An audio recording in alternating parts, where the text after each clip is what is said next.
안녕하십니까 애청자 여러분, 놀라운 부동산 놀부입니다. 자, 요즘은 과거와는 달리 이 기본적인 의식주를 못하는 가정은 예전만큼 많지 않죠. 예전엔 정말 먹고 사는 게 문제가 됐다라면 요즘에는 잘 사는 게 문제가 되는 풍요로운 시대다라고 볼 수가 있겠습니다. 자, 이전에 이제 보릿고개라는 말이 있는데, 우리 놀라운 부동산 채널의 주 연령층은 이제 50대, 60대 분들이 굉장히 많기 때문에 보릿고개를 직접 겪으신 분들이 많을 것이다 라는 생각이 드는데요. 보릿고개라는 말을 모르시는 시청자분들도 있을 겁니다. 요즘과 같은 때는 유통이 잘 되기 때문에 뭐 없어서 못 먹진 않지만 과거에는 정말 없어서 못 먹던 시절이 있었죠. 흉년이 들거나 하면 이 춘궁기라고 해서 뭐 4월에서 5월 되는 시기, 이때 정말 식량이 없어서 식량난이 실제로 존재를 했고, 이 시기를 두고 보릿고개다라는 이 단어가 생겨났었죠. 자, 근데 요즘에는 보릿고개는 없죠. 요즘에는 뭐 유통도 잘 되고, 그나마 이제 농사 기술이 발전했기 때문에 정말 기본적인 먹고 사는 데는 문제가 없는 풍요로운 시대인데, 자, 부동산에 이 보릿고개 상황이 지금이 아닌가라는 생각이 들어서 오늘은 이 매물이 정말 궁핍한 시기, 최악의 시기, 이 부동산 보릿고개라고 오늘 주제를 정하고 좀 이야기를 해볼까 합니다. 자, 실제로 이 다주택자 데이터가 최초로 이번에 공개가 됐는데 이들이 매도한 물량을 살펴보니까 굉장히 급감했어요. 그리고 반대로 증여수가 폭증했습니다. 자, 우리가 이 사태를 두고 어떻게 생각을 해야 되며 왜 이런 일이 발생했고 앞으로 이 사태가 줄 부동산 시장의 영향은 또 어떨지 함께 이야기를 해보면 좋을 것 같습니다. 자, 시청하시기 전에 좋아요와 구독하기 그리고 하단에 멤버십 가입해주시면 놀라운 부동산 전용 강의 시청 가능하시고요. 지금부터 시작하도록 하겠습니다.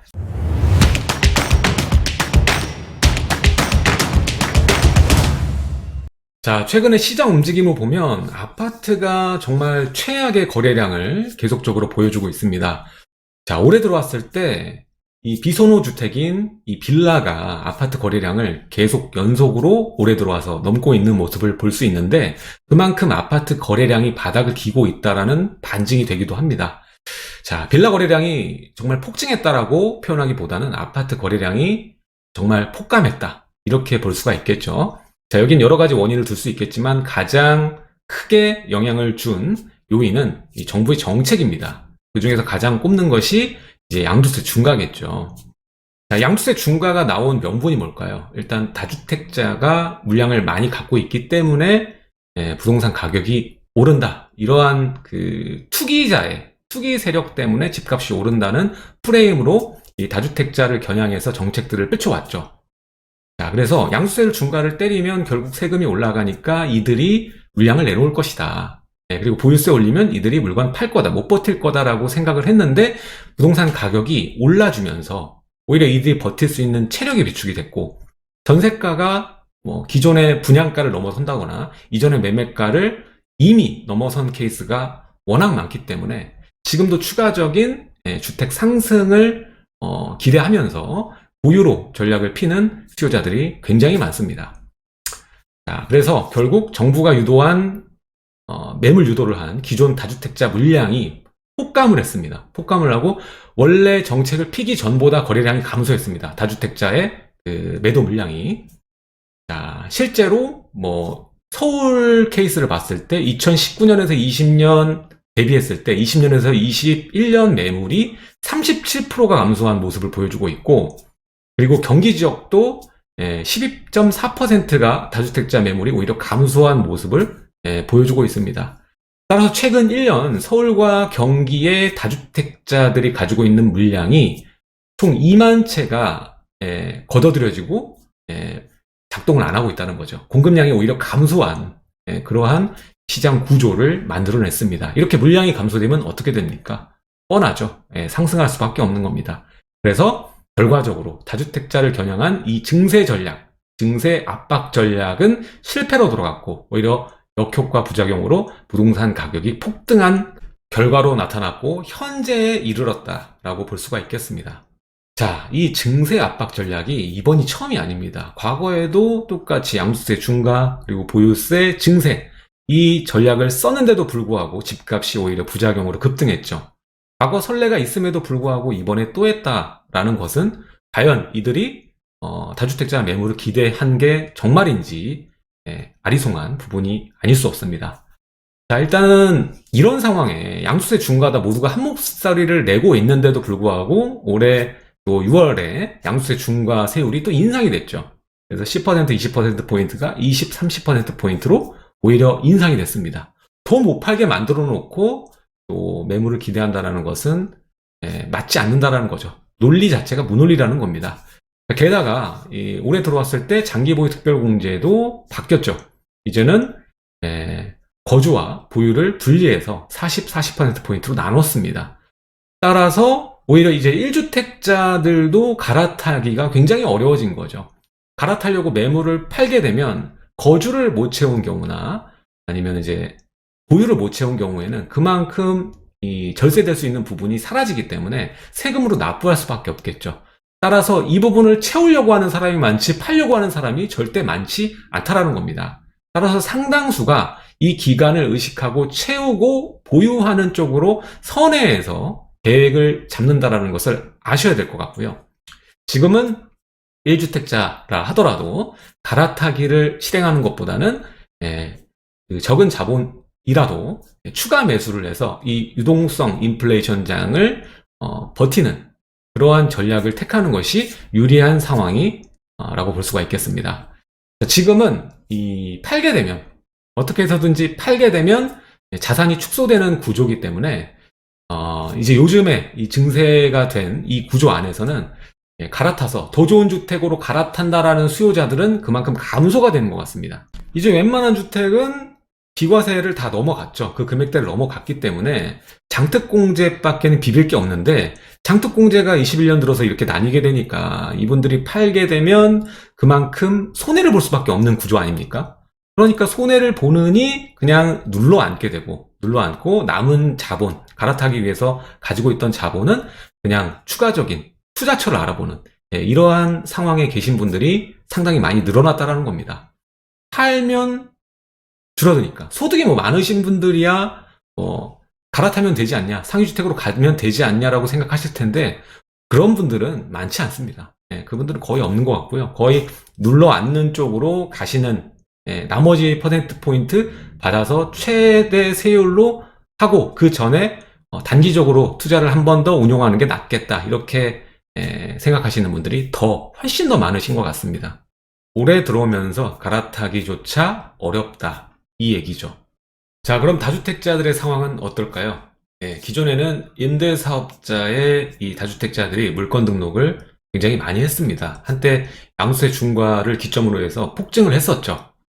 자, 이렇게 임대사업자를 선택하면서 각종 세금을 절세하는 방향으로 전략을 잡았었는데 이제는 이 임대사업자에 대한 메리트가 없어지고 결국에는 폐지되는 이제 신규로 아파트 등록이 불가능하죠. 그리고 이제 자동 말소가 전체적으로 이루어지게 되는 상황까지 왔습니다. 자, 그리고 지금 가장 문제가 되는 거는 어차피 양도세가 팔지 않으면 내지 않는 금액입니다. 다만 이 보유하는 데 있어 보유세는 납부를 해야 됩니다. 근데 가뜩이나 현재 공시가격 현실화 전략으로 인해서 나날이 매년 증가하는 세금이 증가하고 있습니다. 자, 따라서 여기에서 우리가 자세히 살펴보면 보유세는 인별과세란 얘기죠. 인별과세이기 때문에 자산을 좀 나누는 배우자든 자녀에게든 이렇게 증여하는 전략을 통해서 이 보유세를 방어하는 게 최선의 전략입니다. 자, 따라서 지금은 이 보유세 인별과세를 두고 증여를 통해서 장기로 가져가는 자산을 팔지 않는 전략으로 선회했다. 실제로 이렇게 선택을 하고 있죠. 그래서 아까도 보여드렸지만 증여 건수가 매매를 압도하는 앞서는 추월하는 현상이 발현이 되는 겁니다. 자, 그래서 사례를 보면 이 서울이 지금 1년 동안 증여 건수를 보니까 24,000건이 나옵니다. 근데 여기에 대비해서 거래량 바닥이라고 말씀드렸잖아요. 매도 물량은 19,000에 달합니다. 따라서 이번에 들어서 증여가 매도를 앞섰다 라고 볼 수가 있겠고요. 자, 이거를 실질적으로 비교를 해보면 지금 양도세 최고 세율 45%까지 나오긴 합니다만, 대략적으로 80% 잡고요. 증여세 같은 경우는 최대폭 보면 50% 잡고, 딱 봐도 비교를 해봤을 때 파는 것보다 증여를 택하는 것이 더 세금적인 면에서 유리해 보입니다. 그리고 결국 물려줄 거 아닙니까? 그러니까 좀 미리 증여하자. 어차피 지금 팔아봐야 양도세 이만큼 나오고 보유세도 지금 날마다 증가하고 있는데, 해마다 증가해서 굉장히 많이 내고 있는데, 차라리 지금 증여를 미리 하고 어차피 나중에 화폐 가치는 떨어지니까 미리 증여하고 지금 현재 보유세를 최대한 낮추고 길게 가져가자. 이게 실리적이다라는 것입니다. 자, 따라서 이렇게 결과적으로 실제로 나왔습니다. 그래서 서울의 증여가 매도를 앞섰다. 자, 현재는 이 법인을 활용하든 이 다주택자 분들이든 증여든 취득세는 거의 비슷한 수준입니다. 지금 비슷한데 이제 양도할 때, 증여할 때 내는 일시적인 확정적인 세금이 문제가 될 수 있겠죠.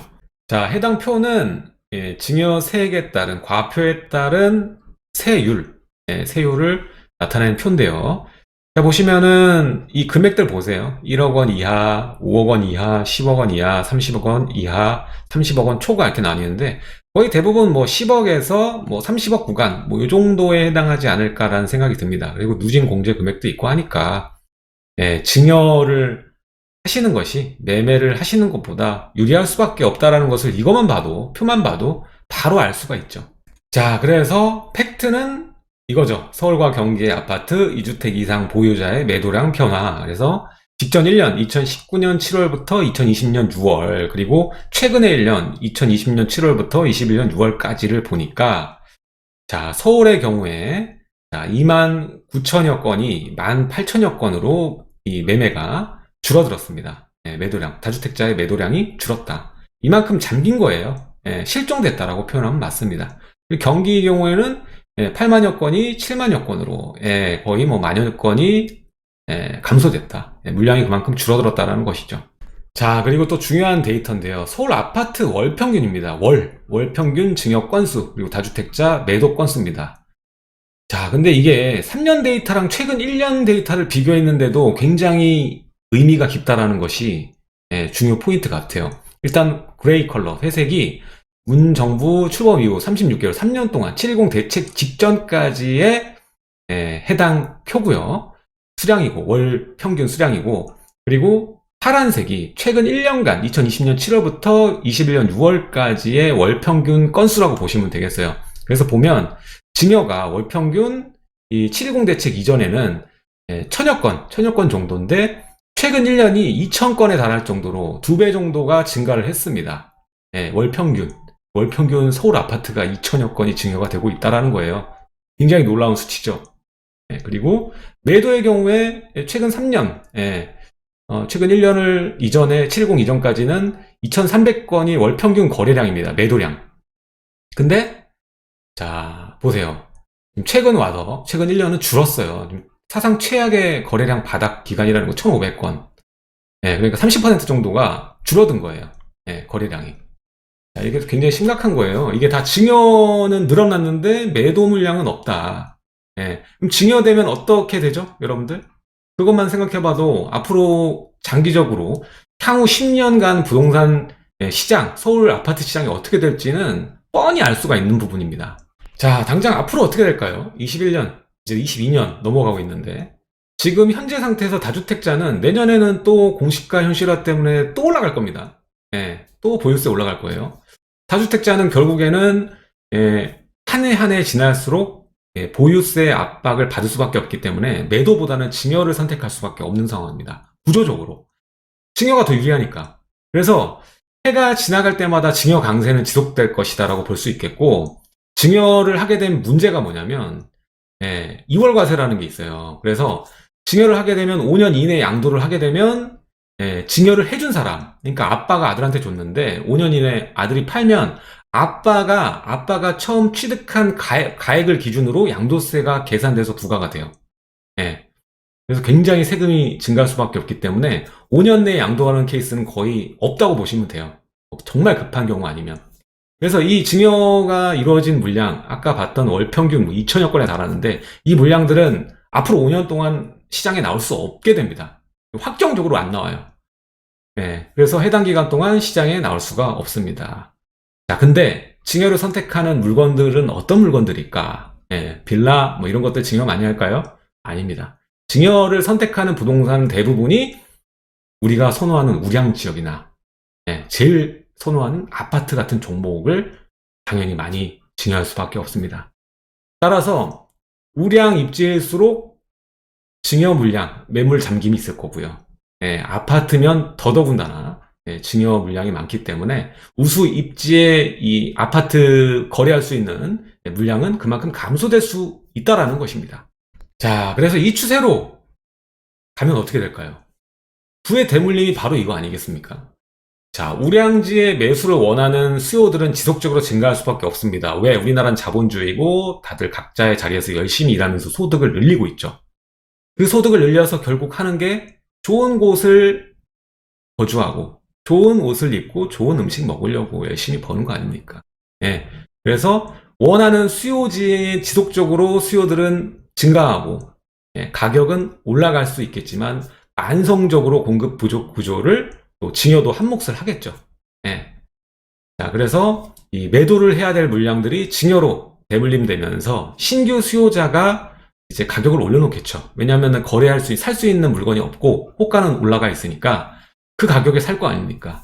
그렇게 되면서 대물림되고 지금 당장은 증여세를 많이 내겠지만 결국에는 신규 수요자들이 올려놓은 가격 방어로 인해서 가문, 그러니까 내 아들 그리고 내 딸의 자산이 증가하는 방어책이 될 수 있다는 겁니다. 자, 그리고 문제는 또 도심이지 않습니까? 서울. 도심 내 공급이 단기간에 어렵습니다. 3기 신도시 아무리 지어봐야 서울 하락 이끌어내기 어렵습니다. 중심지기 때문에. 그래서 도심 내 공급을 단기간에 지금 만들어내기 어려운 상황이고 시간이 지나면 지날수록 이제 이러한 현상들 때문에 증여 또한 한 몫을 하겠죠. 상위 하위 지역의 격차는 더 크게 벌어질 겁니다. 상위 지역은 지금 임대사업자 묶여있지, 증여 물려있지, 뭐 세금이 증가돼서 쉽게 팔지 못하지. 근데 하위 지역은 뭐 오른 금액이 그닥 높지 않기 때문에 세금 낼 수 있고 또 세금 내면서 팔아가지고 좋은 지역 살려고 하는 수요자들이 많기 때문에 상위와 하위의 가격차는 시간이 가면 갈수록 크게 벌어질 수밖에 없습니다. 지금 그런 구조예요. 그래서 항상 말씀드리는 거는 여러분들이 시장을 재려고 하지 마세요. 이게 조금 지나면 떨어질 거다. 이거 지금 너무 비싼데 이런 판단을 하기보다는 내가 지금 가지고 있는 자본에 맞는 딱 맞는 지역을 찾아서 매수를 하고 오랫동안 보유하거나 거주하는 것이 가장 상책입니다. 치렵게 얘기를 하고 있습니다. 뭐 저렴하다고 해서 사고 그리고 비싸다고 해서 떨어질 때까지 기다리고 이게 다 어떻게 보면 시간이 지나고 보면 후회할 짓이다라는 얘기죠. 저도 이미 다 경험을 해봤던 거고요. 그래서 제가 조언을 해드리자면 내가 지금 가지고 있는 자본에 맞는 지역의 최상위 지역을 먼저 선점하는 게 이게 재테크의 핵심이다. 좀 이렇게 말씀을 드리고 싶습니다. 특히나 내 집 마련일 경우엔 더더군다나 그렇고요. 투자를 한다, 다주택자다 라고 하면 뭐 비과세 구간을 최대한 활용할 수 있거나 아니면은 비규제 지역을 활용한다거나 뭐 아파트가 아닌 종목에 투자하거나 여러 가지 뭐 우회 전략들이 있겠지만 내 집 마련은 우회 전략이라는 게 없습니다.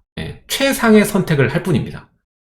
자, 오늘 이렇게 매매가 다주택자 매도 물량 건수보다 증여가 훨씬 많았던 올해 1년에 대해서 리뷰하는 기사가 있어서 함께 살펴봤고요. 증여가 더 많을 수밖에 없는 이유가 숨어 있지 않습니까? 시장은 굉장히 영리하고요. 너무나도 당연하게 움직입니다. 자, 이런 구조를 여러분들 정확히 이해하시고 여러분들 투자를 하시던 내 집 마련을 하시던 하시는 게 좋을 것 같아서 오늘 이야기를 해봤고요. 다음 시간에도 좋은 내용으로 여러분들 찾아뵙도록 하겠습니다. 지금까지 놀라운 부동산 놀부였고요. 하단에 좋아요, 구독하기, 첫 번째 댓글 누르시면 놀라운 부동산 블로그가 있습니다. 거기에 영상에 나오지 않은 여러 가지 현장 이야기까지 있으니까 많이 블로그 이웃 신청 부탁드리도록 하겠습니다. 지금까지 놀라운 부동산 놀부였습니다. 감사합니다.